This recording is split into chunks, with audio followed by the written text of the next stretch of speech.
Hundreds of disasters happen every year. We can't always prevent them from happening, but we can limit the scale of devastation, which is where disaster risk reduction, DRR for short, comes into play. So here are 10 things you should know about DRR. 1. We'll start with a rundown of facts from 2001 to 2010. In that time span, disasters caused nearly $1 trillion worth of damage. That's more than the value of Google, Walmart, and Toyota combined. A staggering number of people lost their homes, 28 million. That's the entire population of Australia. Disasters claimed 1.1 million lives over the course of the decade, an average of 300 deaths each day. 2. Think you know what a natural disaster is? Surprise, there's really no such thing as a natural disaster, only natural hazards, like floods, earthquakes, and tsunamis, or man-made hazards, like riots and conflicts. Our vulnerability to these hazards determines their impact. Simply put, disaster risk equals hazard times vulnerability. 3. Disasters expose inequalities. The more vulnerable the population, the worse the disaster's impact will be. When an earthquake strikes a poor country, more deaths and more economic losses will likely occur than when it hits a rich country. And in any country hit by a disaster, the most vulnerable and excluded suffer most. 4. DRR means managing disasters, which requires managing risks with different tools. Hard interventions include protecting buildings and infrastructure. Soft interventions include education and training. These tools are part of a broader initiative to make communities more resilient by ensuring they have more capacity to cope with a range of threats, from environmental to socioeconomic. 5. The approach taken to address one disaster may unexpectedly lead to further disasters. For example, you may grow more rice to alleviate malnutrition, but rice requires heavy irrigation and mosquitoes breed in standing water, which can lead to more malaria cases. 6. Disaster response needs to involve local people. Communities have a wealth of valuable skills and knowledge to offer. Working closely with local people helps them develop the skills needed to handle future disasters, like rebuilding homes or search and rescue. 7. DRR can help create positive change. It can make communities more safe and secure, making it easier to focus on long-term development aims, like building hospitals and training teachers. 8. Caring about DRR also means caring about climate change. Increasingly unpredictable weather brings new challenges, like higher crop prices and conflict over natural resources. These challenges make it harder for communities to adapt, cope, and respond to risks. Helping people deal with climate change will support efforts to make disasters less destructive and disruptive. 9. DRR also needs to account for changes in how people live.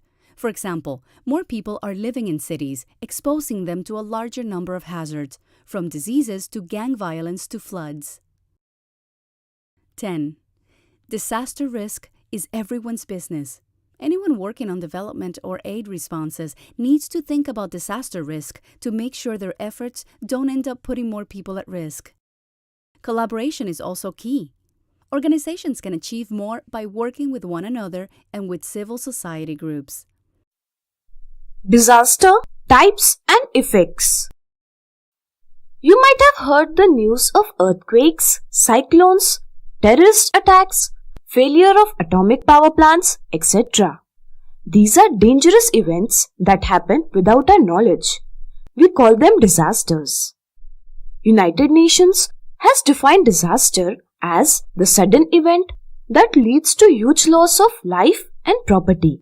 From this definition, we understand two main characteristics of disasters. The first one is that it is all of sudden event which happens without our knowledge. And the second is, it causes huge loss to the life, property, as well as to the entire environment. As disasters occurs unpredictably, therefore, it is not possible to take precautions. Note that disasters are different in terms of nature of disaster, period of each disaster, and extent of damage it can cause. Let's try to classify them. One way to classify disaster is natural disasters and man-made disasters.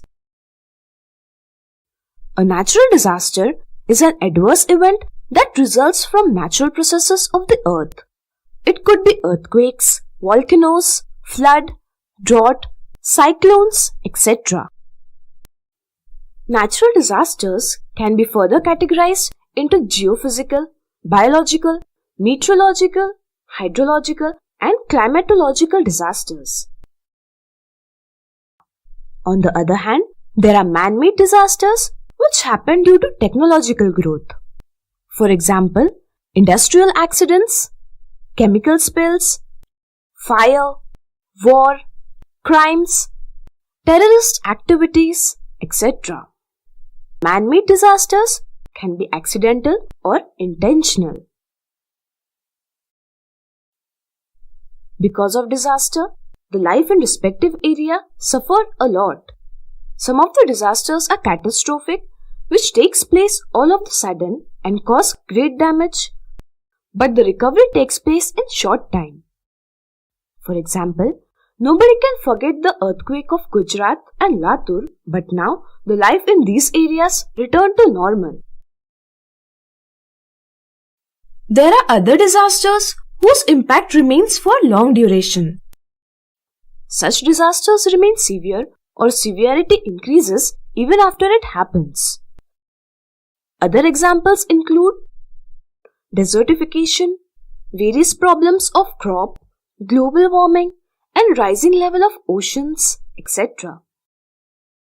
Broadly speaking, disasters affect medical, economic, social, environmental, political, and administration areas of life. Once a life is gone, it is gone. There is no chance of recovery. Others suffer from mental stress, injuries, etc. Mental stress often leads to social health issues. Demand for food, water, and other resources give rise to clashes in the society. The spreading of diseases often create unhealthy environment.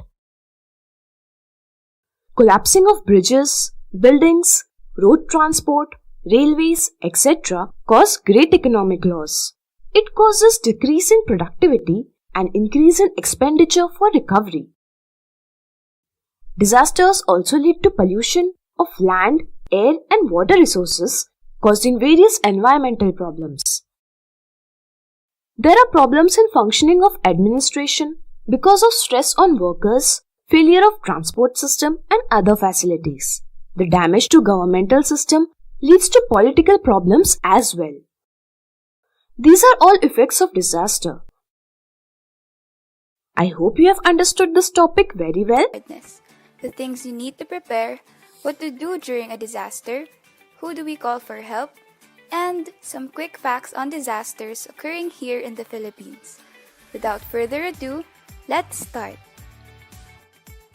So what are the things we need to prepare beforehand? First and most important, water for drinking and sanitation.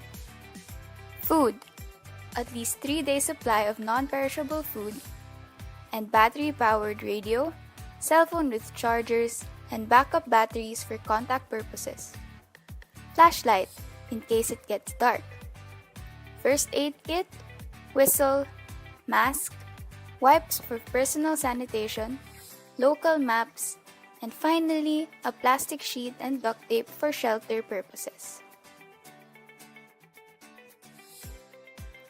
Next, what to do before, during, and after a disaster. Before a disaster, you should first create an emergency plan for your own family at home. Make sure that everything you need is easily accessible in case of sudden disasters. Also, you should be knowledgeable on what protective measures to take before, during, and after evacuation. This is for preparation for whatever type of evacuation that will be carried out in your specific area.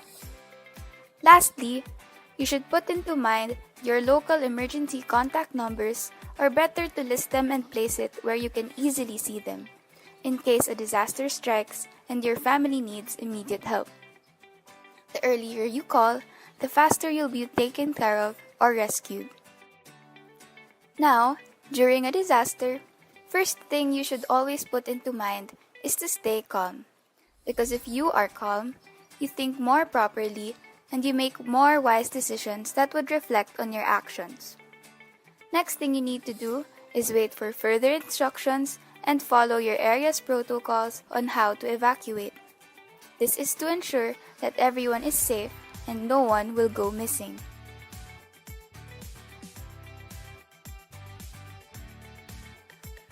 Finally, after the disaster strikes, you should find a safe place to stay and check in with your local officials for their instructions. Second, before you return home, you should make sure it is safe, and only do so when your officials have instructed you to.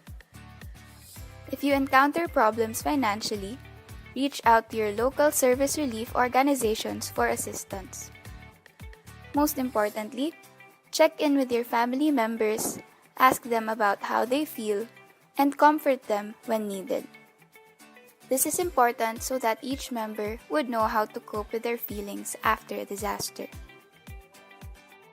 Now that I have told you the things you need to do before, during, and after a disaster, here are the contact persons you need to list down in case of an emergency. Number 1, your immediate family. Number 2, your local barangay. Number 3, the fire department. Number 4, local police stations. Number 5, your local hospital. And number 6, your national emergency. Make sure you keep a list of these contact numbers in your home in case of an emergency.